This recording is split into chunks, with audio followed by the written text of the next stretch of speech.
Hey everyone, I hope you're doing well and staying safe during this time. If you're new here, welcome to the channel. Like I said, thank you so much for checking me out. If you haven't done so, please make sure to hit that subscribe button just right below the video. Cool, thank you so much. I really do appreciate it. And if you're returning, welcome back. Thanks again for your support. I truly do appreciate having you here. Market cap is $1.954 trillion, ladies and gentlemen.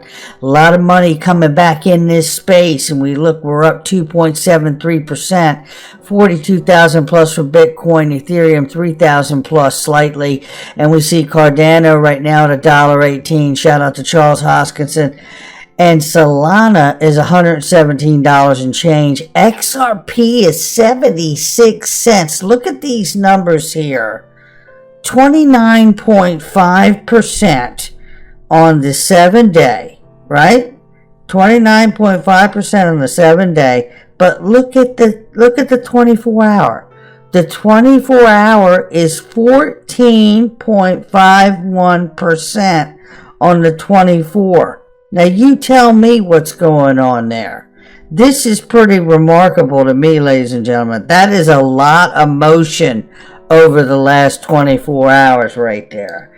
We will keep an eye on it. And you know what? I even shared a tweet on Twitter this morning that said, take that, SEC. I don't know about you guys, but I'm ready to see some action. And I'm talking about price action going in the right way. I've bought a lot of dips since 2017. And I even bought the FOMO on the way up in 2017, 2018 too. So, you know, I love it. The dollar cost average for me has got to be like 20 or 18 cents or something. It's pretty crazy. But nevertheless, I'm ready to see this thing get resolved with the SEC. But look, before we get into it, we've got a lot to lay out. And I'm going to lay it out in a smooth fashion this morning. And I want you to really make up your own mind. I'm excited to hear your comments. But the numbers are brought to you by Link2, and they've got a brand new product on there. Listen to Ray Fuentes from Link2 here, and let him tell you very quickly what's going on here. Hey, what's going on, family and friends? Ray Fuentes here, Community Manager at Link2. I'm super excited to share this breaking news with you all. Link2 just added the unicorn Thrasio to our portfolio of investment opportunities and is available on our Link2 platform today. So saddle up all you unicorn hunters. Thrasio is a next generation consumer goods company disrupting the e-commerce industry. Founded in 2018, Thrasio has already achieved a proud portfolio including tens of thousands of products and owns nearly 200 brands. 1 in 6 US households owns a Thrasio product, and this is just the beginning for Thrasio. Thrasio, who's now considered to be one of the world's largest acquirer of Amazon fulfillment centers, has just launched their valuation to approximately $5 billion since inception of the corporation. So join Link2 and invest in Thrasio ASAP, as this pre-IPO unicorn is headed straight towards the exit door. Thank you all for tuning in. Love you mucho. Really, really awesome to see this new product. 1 in every 6 households has a Thrasio product. They own over 200 brands. That's pretty remarkable. All right, let's get into this. If you guys remember, you've been in this space for any length of time, there was a person on Twitter that would share some pretty incredible things a year and a half ago or more. And they went by Rachel Lee. And this is one of the topics that really sets up where we're going to go today, because I do ultimately believe that XRP will be a bridge currency for all the money of the world, because I understand that the XRP ledger is in fact a decentralized ledger for the world. A decentralized exchange. Looking right here, she said, the XRP you hold is gold. It will become a supranational currency, which will be used by every bank, company, nation, etc. that needs to move money across borders. plus other uses. No longer a single nation will control the world's reserve currency. The situation remains imminent. Now, obviously, that has been a year or more since that tweet, I believe, but nevertheless, these thoughts have been very, very profound to hear this, because obviously I pound the drum, she was pounding the drum, DAI pounds the drum, we all pound the drum about the ultimate use case. What does it take to get here? We're going to look at that information right now as we unfold. Look at this. This was shared by Digital Asset Investor, oddly enough, just yesterday. So this is an old clip that was taken, a screenshot from a World Bank back in 2016, referencing that XRP was in fact a supranational currency. And then the document gets hard to find these days. This is the kind of thing that we find that really says it's not just us saying this and saying that we want to see this happen. There's evidence we have found over the years that suggest that the largest players in the financial system, including the World Bank, believe it too. Now, in order to get there, we're going to need ISO 20022. And in just a second, you're going to hear from ACI tell you how important that is for a one payment platform approach. And that's how they say it. And I'm going to let you hear them say it. But to remind you that Ripple is a part of that ISO 20022 standards and body as the first member to explore the implementation of distributed ledger technology for that messaging standard around the world. It is the new de facto global standard for modern payments. So it's about getting the entire financial system and all the corporations and companies tied into it as well to use this messaging system. And you're also going to hear the gentleman from the ACI video tell you that it is also about the corporate use and consumer use. This messaging platform goes across all levels for consistency, and I think that's extremely important. So take a look at this. Then we find out that Ripple's not the only one that's actually compliant with ISO and a member of the ISO standards body. Ripple is, XRP and Stellar Lumens. XLM is also. These are the first two to be added to this body, opening up standardization for distributed ledger technology. So we can see the marriage between this global de facto standard for messaging of payments with these two distributed ledger technology companies that happen to have a token, which apparently seems to be very important for both networks. Here is ACI, and why are they important? Well, they're important because they're a Ripple partner. And not long ago, back in September of 2020, we found out that they teamed up with MasterCard to create a new payment solution globally. Well, let's hear some of the thoughts right here. This is about 30 seconds of some straight fire of ACI talking about what's coming in the ISO 20022. How are regulatory-driven standards in many countries really driving a convergence of high and low-value payments? That real-time everything perspective we talked about, there's a few different sort of vectors there, one of them being digital, but the other one being the data. So the digital would be the mobile phones, the access to online services, but the data underpins it. There's an expectation that no longer are we left with 40-year-old systems that can have that much data. Now we can have enormous amounts of data passing through. The challenge with data then is the standards that you need, because each market wants to interoperate, each segment wants to interoperate. We want this interoperability, and that's where the ISO 20022 standard has come from.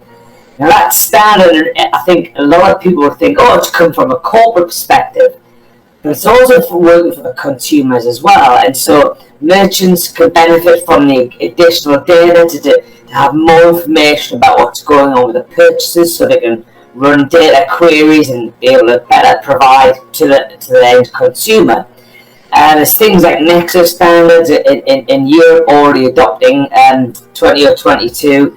EPI, which is the European Payments Initiative, that's looking to leverage the real-time rails in Europe, which is a 2022 data set as well. SWIFT are doing it, so cross-border, US, FedWire, FedNow, and it's all driving that kind of need for the extra data. Now, I would say banks are getting better at moving the data messages, but we haven't seen a huge amount yet, although some is happening, of the passing of the benefits of that extra data, of that rich data, to the end customer. ISO 20022 means it's a means to an end, which is the bigger, richer data, but there needs to be a way to then leverage that data, and how do you actually use it? And there you have it. The ISO 20022 is what he's talking about there. You can hear him mention it even with the accent. I know sometimes it's hard, but I also want to take you right here, because he's going to tell you in summation here that you can use this platform, this messaging system, not only for corporates but for consumers. And he also talks about a one payment platform is what you have as a means to an end. And that tells you, I just showed you, that Ripple and Stellar are part of this ultimate means to an end. Take a listen right here. How are financial institutions using payment hubs to address infrastructure changes?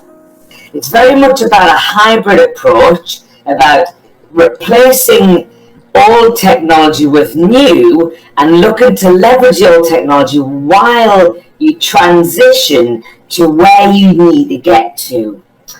And so that's creating some form of a consolidation across the banks as well, where we're seeing, certainly in the past, it's very much been the cards people sit over here, the corporate payments people sit over here. And I can give you loads of examples where that's been the case.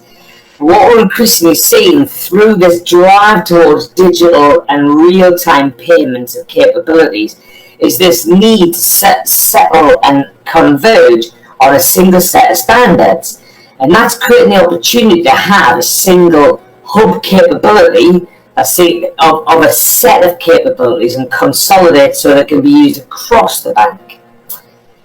That's what we call the platform approach to payment services.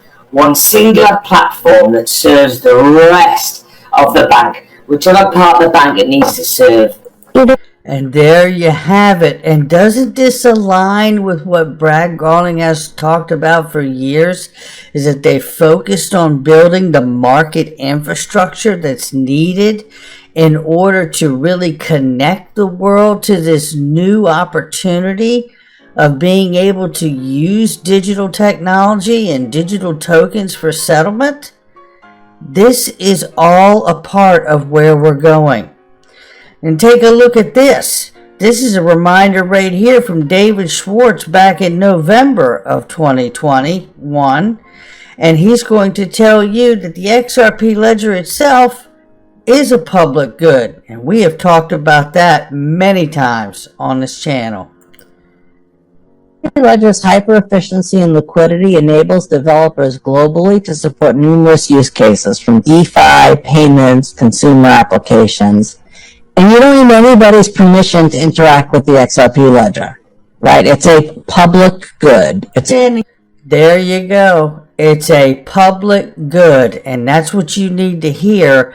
And then we know this public good also allows the ability to take some of that private or that technology or that ledger and make a private ledger for central banks to launch central bank digital currencies. Now we know Republic of Palau, Central Bank of Bhutan are already doing this, and it'll be exciting if we see a resolution to this case with some clarity, and then begin to see what other financial institutions and central banks may be planning to do exactly the same thing.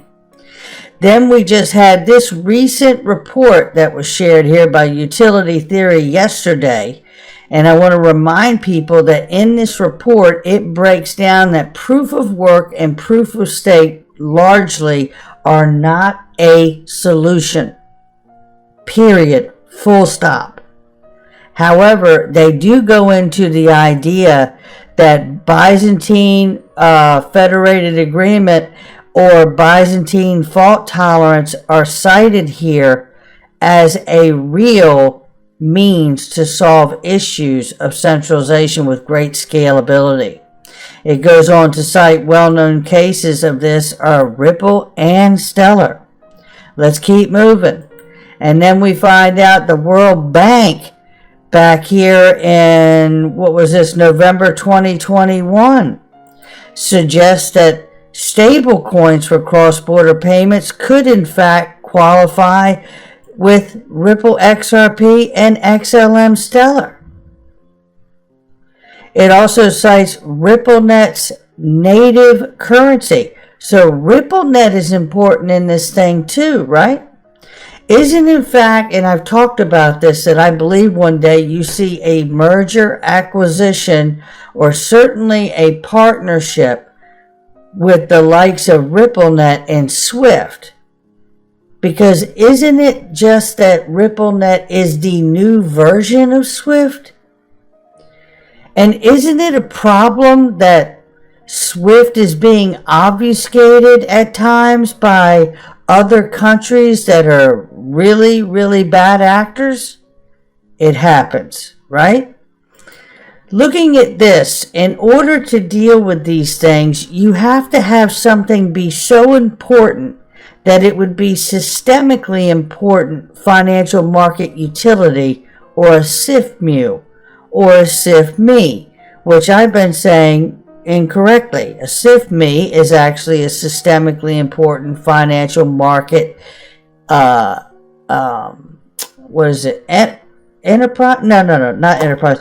I kept saying infrastructure, but it's actually industry, or I believe it is something like that. So, matter of fact, let me figure out what it is. I'm going to clear it up right now. Yes, systemically important financial market industry is what a SIFME is, right? But a SIFMU is important because it's a utility. Isn't the XRP ledger a public good, like David Schwartz says? And doesn't that make it just like the protocols of the internet and the internet itself a utility? I think it does, right? And if it does, and if in fact it is going to be used as a decentralized exchange for all the world, doesn't it mean that they should in fact step in and declare this thing a systemically important financial market utility? Look at some of these things that have gotten this designation already. The clearinghouse payments. CLS Bank, world's largest multi-currency cash settlement system. Chicago Mercantile Exchange, the world's largest futures exchange. ICE Clear Credit, Intercontinental Exchange, the second largest futures exchange after CME. Depository Trust Company, Fixed Income Clearing Corporation, a subsidiary again with the National Securities Clearing Corporation. What do all of these have in common? They clear and settle either payments, as you see up here, or they're settling derivatives market. You know, isn't that what the XRP ledger is? A decentralized exchange for the world, for where you can do all of these things?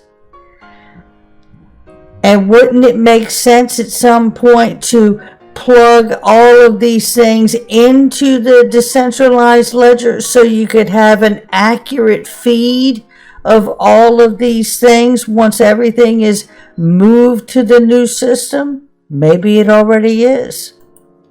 And this is the entity that would do it. It's the U.S. Treasury, ladies and gentlemen. And they would deem things systemically important because of its utility and how it could be a significant risk on the up or downside to the financial system.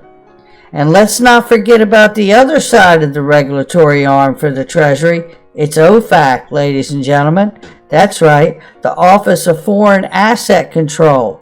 And they've already had a hand in how to deal with virtual currency and how you block it around the world. It seems the approach is already there. You can see here OFAC designated a Russian virtual currency exchange back in September 21, just a few months ago. Exchange for facilitating financial transactions for ransomware actors. Based on analysis of known transactions, over 40% of exchanges' transaction history have been associated with illicit actors involving the proceeds of at least 8 ransomware variants. It says, as sanctioned persons in countries become more desperate for access to the U.S. financial system, it is vital. It says it is vital that the variants of sanctioned persons and countries virtual currency, industry prioritize cybersecurity and implement effective sanctions compliance controls to mitigate the risk of sanctioned persons and other actors exploiting virtual currencies to undermine U.S. foreign policy interests and national security. And that's how we get to an executive order that says crypto is a matter of national security. But isn't it even bigger than that? Because the Kremlin and China reveal they have a new financial system to obfuscate SWIFT. They want to get around and disconnect from SWIFT financial system. They're tired of the United States imposing sanctions from them and using SWIFT to do it. Then they just made a deal too to be even more upset here. Russia and China agree on a 30-year gas deal and a new pipeline to settle in euros. How do you stop this bleeding if you're the United States? Think about this. This is damaging to the strength of the U.S. dollar, but not just the U.S. dollar, because there's a lot of other countries that peg their dollar to the U.S. dollar because of the strength of the dollar being used to settle for petro transactions and supply and trade around the world. Ultimately, we have to ask ourselves, is it the final play, the last card of the United States to allow all of these countries like Russia and China to set up their new financial system, thinking they're going to get around SWIFT? I'm your guy. I will keep you posted. I'm your advocate. I'll be back on a daily basis, usually multiple times per day, with these videos to keep you updated with everything going on. So, I hope you enjoyed the video. If you haven't done so, make sure to hit that subscribe button. Feel free to share any of my videos with your friends, family, social media, or anybody who may care to listen. Thanks so much for your continued support. I'm always here for you. I want to help you through this time. So thank you so much for continuing to choose me. Enjoy your day, stay safe, and I'll catch you again probably in a couple hours. Thanks, everybody. See you later.